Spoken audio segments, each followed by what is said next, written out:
All right, Matt, talk to me about what we're seeing here in Georgina.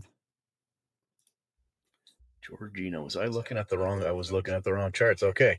Um, so in Georgina, month over month, we were down 1.2%, year over year, down just under 4%. When it came to transaction volume, we were down 24.1% month over month and 15.4% year over year. So definitely a big downtick for transactions in Georgina. New listings volume down 41.6% month over month and 15% year over year. When we're looking at median days on market, they were up 1.8% month over month and 16% year over year. So definitely a big uptick as compared to last November. And then termination volume was down 34.7% month over month, which was a big one, but up 3.2% year over year.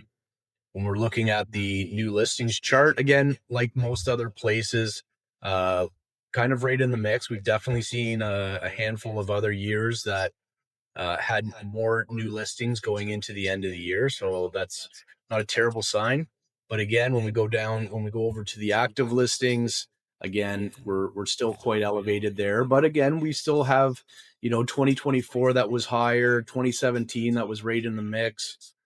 So we have had years before where we've been at these highs, but when we head over to the sales volume, the interesting thing here is, a lot of the other freehold areas that we've looked at, sales volume is either making an all-time low for November or right down there. But we have seen a worse period, which was in 2023 in Simcoe. And we've talked about this in the past a lot. Like Simcoe did get pretty hammered right off the bat, as some of those outer regions do. As the markets start to shift, you start to see the outer regions get affected first, and then it kind of circles back into the Toronto area. Because when we go over to the median sale price, something's a lot different here than what we've seen in York region with Newmarket and Aurora. Their prices are right in the mix there. Yeah. They're still well above 2020 prices. And I think a Yeah. lot of this has to do with just the affordability of the price for the area. Did it get as carried away? Well, yeah, it did in 2021, but the rest of the period has been quite tight. So, if you're transacting or you're buying in Georgina, you know, you're in a band of where these houses are selling for these prices, and they've sold there for multiple years. And there's definitely a bottom of where prices are going to be. Are you going to go back to 2020 prices here? It doesn't look like you're going to do it there. It looks like you're going to do it in Newmarket and Aurora, but Georgina's in a nice little price band because you're below the 800,000 mark. You're not at the million. Yeah, exactly. That's a great point. And it's funny how along the chart you can see a lot of times where these years just kind of stayed together in terms of that pricing.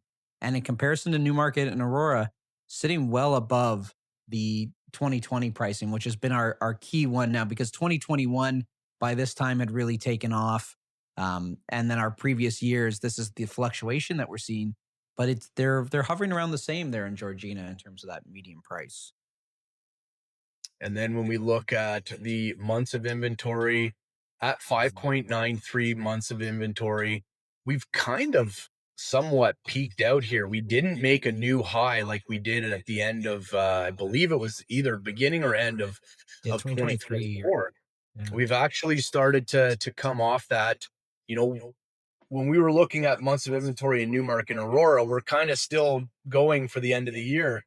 Whereas Georgina has already seen the downtrend of the months of inventory. So it is definitely starting to look like a little bit better of a market than what we're seeing in Newmarket and in Aurora because of that effect where it affects the outer regions and starts to work its way in. So Newmarket Aurora definitely have a little bit more pain could potentially go than Georgina does.